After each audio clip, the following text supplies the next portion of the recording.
Right. Should be live here. Should be live. Okay.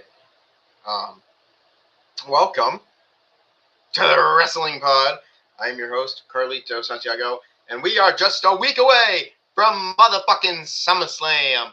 And of course, it is heating up. We got a few more matches added to, of course, the show itself. So, what went down on Friday Night SmackDown? Well, I'm here to let you know. But before we do that, do me a favor hit that subscribe button, drop a like, comment down below, and turn on those post notifications so you never miss a stream. SmackDown opened with a contract signing for Nick Aldis and Gunther to make their showdown at SummerSlam official. Adam Pearce must really love that word. He told Aldis as soon as he signs the contract, he is relinquishing all general manager responsibilities to him, and that he is also agreeing that WWE is not responsible for anything that happens in this match. Sounds like what the fuck, unsanctioned, you know. Gunther said this match will be the greatest moment of Aldis' career, but it's beneath him and a waste of time when he should be pursuing the world title. He spent a few minutes talking trash in an attempt to play mind games. Contract signings are rarely memorable because they are just another excuse for two people to cut promos on each other. For what this was, Gunther and Aldis did a decent job selling the tension between them. Predictably, it turned to a fight until Aldis went through a table due to a powerbomb from Gunther. Next week, we'll almost certainly have some retribution on Friday before they have their match at SummerSlam. So great at C. Gunther's mic was cutting in and out a little, so you might need to fix that. Of course, Laney Reed took on Brie Bella in what would be a repetitive match because we saw this right before. Was this the week before Saturday Night Main Event? Yeah, this was the last week, I think. So they got the fight started before the bell, but once the match officially started, Bella had the upper hand at first. Didn't take long for Reed to recover and take control. This might have been the most technically sound match, but they did a good job making it feel like a hard-fought contest. Bella and Reed both portrayed a lot of aggression, and it's too bad the commercial break took such a big chunk of it away. Brie got the win, and the rest of Fatal Influence attacked soon after. So, as Paige and Brie are getting attacked by Fatal Influence, Nikki Bella shows up. Of course, she shows up, makes a save, calls Fatal Influence a bunch of bitches, and, of course, sets up a surprise for SummerSlam, as it will be a 6-woman tag match. Paige and the Bellas versus Fatal Influence, JC Jane, Laney Reed, and Fallon Henley at SummerSlam. Backstage, Sami Zayn cut an impromptu promo backstage.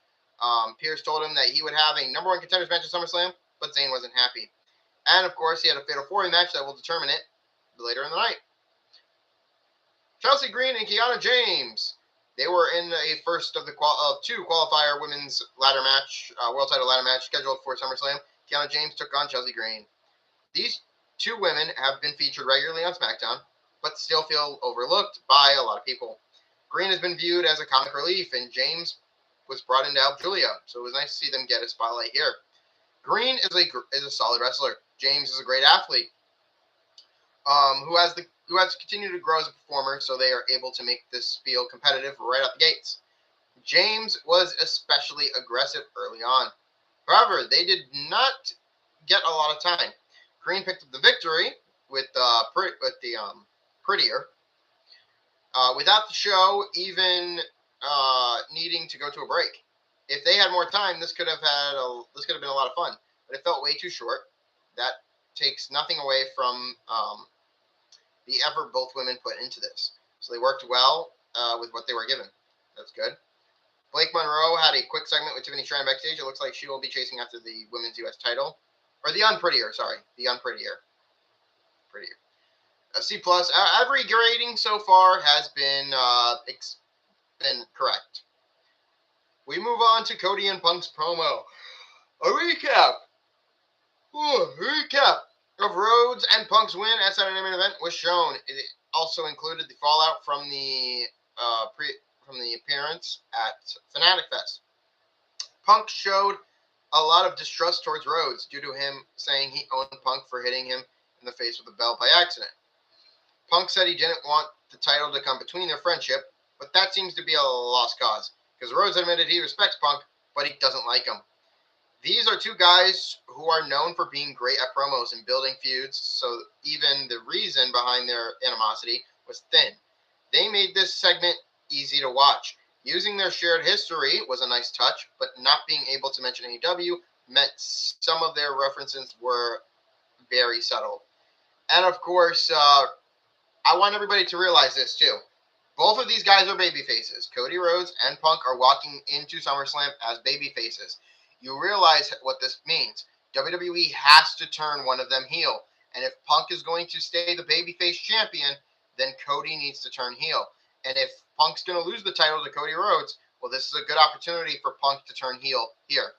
One of these guys are turning heel. I personally believe it should be Cody Rhodes. Because if it's not Cody Rhodes, then what the fuck are we doing, WWE? What the fuck are we doing? Even if Cody wins the title, you want to have Cody screw Punk and like fucking kick him in the fucking dick or something after winning it and become corporate Cody? Then fucking do it. I will get behind a heel Cody. I will 100% get behind a heel Cody. But only if you play it out right. If you want Punk to stay champion, fine by me. But Cody needs to turn heel or Punk needs to turn heel. Make your fucking decisions now. And tell me what you guys think in the comments down below. This match, the pattern has been shown. Nia Jax keeps getting screwed because of a DQ. So, Nia Jax is definitely going to have involvement in this ladder match. Because Charlotte Flair, after costing Nia Jax her qualifying match, they were booked in another qualifier. But here, Jade Cargill would be the one to cost Jax. Yeah, see, Jax was obviously upset after what happened last week. So she went right after Flair as soon as the bell rang. She had control for a few moments, but the Queen didn't take long to start fighting back. These two superstars, who have fought many times over the years, knew each other very well than anyone in the ring. They knew how to make each other look good without needing to rely on studs. And false finishes. Well, false finish we got because Jade Cargill, B-Fab, and Meechin showed up during the match, and that distraction gave Nia Jax a chance to take control. But she didn't. She also didn't look happy to see them. The Queen fought off Meechin and B-Fab, but Jade Cargill caused a DQ when she attacked Flair. Jax has now lost 2 chances to qualify in the ladder match due to interference. She ripped apart the announce table in anger. So yeah, I'm not. Here's the thing. This C+ grade is getting nicked because of our disqualification ending that happened a week ago. So because of this, I'm giving it a flat fucking D. Completely. It loses its credibility. It loses its credibility right there. A D. A fucking D. That's what it gets. We move to our Fatal 4-Way match, which seems pretty good. And for a main event, it was. Royce Keys, Finn Balor, Damian Priest, and Trick Williams for the number one contender match with Sami Zayn at SummerSlam. Finn Balor, Damian Priest, Royce Keys, and Trick Williams were competitors. So we had 2 former world champions and 2 men still looking to win their first top prize. Keys was dominant immediately and took out all 3 opponents with ease. It took until the segment during the commercial for Priest to finally stop his rampage and allow others to get in some offense. This ended up being the best match of the night, but unfortunately that wasn't a big hurdle to get over. That being said, all 4 guys did well with their job and made sure everyone got some time in the shine. However, it was Solo Sikoa who showed up and was trying to encourage Royce Keys until the Usos, both of them, showed up. Once, of course, the Usos started beating down on Solo, LA Knight showed up. So there was a lot of shenanigans in this one. Felt a little overbooked. So LA Knight showed up trying to even the odds, but he came out from behind because the entrance was just a ploy. So he came out from behind, attacked Jay after Solo went after Jimmy, so it left them vulnerable. Keys was about to win when Jacob Fatu pulled him out of the ring and attacked him. This allowed Balor to drop kick shotgun fucking Damian Priest, and of course, hit the coup de grace for the 1-2-3 victory, where Finn Balor will be meeting Sami Zayn at SummerSlam. Graded a B-. However, I'm going to knock this up to a B simply because of how we're tying in storylines and we're making sure that everything looks good before we head into SummerSlam. Sami Zayn having to fight Finn Balor for an opportunity at the championship makes no sense whatsoever. I think this is just a way for WWE to force Finn Balor down our throats a little bit, right? After we've already seen Punk and after we've already seen Punk and Finn, right? I don't know about Cody. I mean, Cody and Finn we've seen before with when Finn was part of the Judgment Day. So it really comes down to, with Finn being a babyface now, it really tells me that someone's turning heel, and that's Cody and Punk. I want it to be Cody, so then it gives way for, him and Punk to continue feuding. However, Sami Zayn needs to win this match against Balor, unfortunately. I know Balor, is coming back, and he's talked about his story right here, but Sami Zayn has so much justice behind him that I'm gonna tell you this right now. I'll make this a promise too, and you guys will see it. I thought about buying a Justice for Sami Zayn shirt. If Finn Balor beats Sami Zayn at SummerSlam, I will be buying a Justice for Sami shirt. Yup, off the WWE store. I will. I've already made an account, so I will definitely be buying that. That's already a fucking given. So don't even got to worry about that. But yeah, if Finn Balor beats Sami Zayn at SummerSlam, I'll buy that shirt. And you'll see me wear it until Sami Zayn wins that world title back. Actually, no, I can't wear the same shirt all the time. But yeah, I will definitely be getting a shirt. As for the final word of SmackDown, we're going to get the good stuff out of the way first. WWE clearly heard the complaints about there being no women's matches on Raw. So this week's SmackDown was 75% women's bouts. Yes, basically there was. That being said, this episode was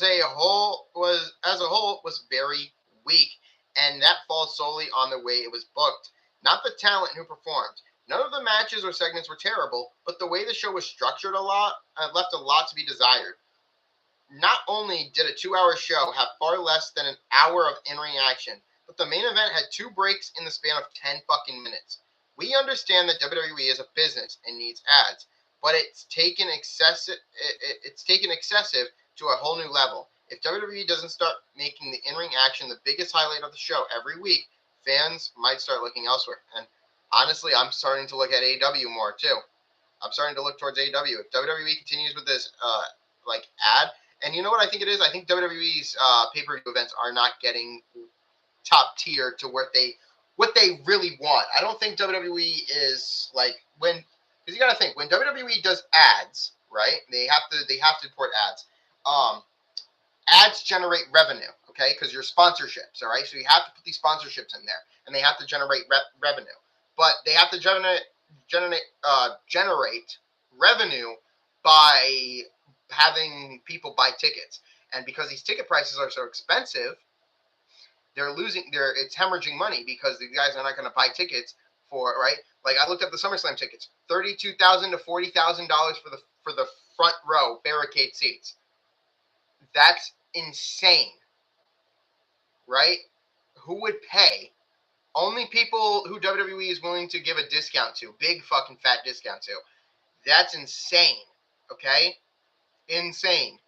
32,000, all right? So that's 3G. That's 3Z. There's 3 Z's, dude. That's 3 zeros.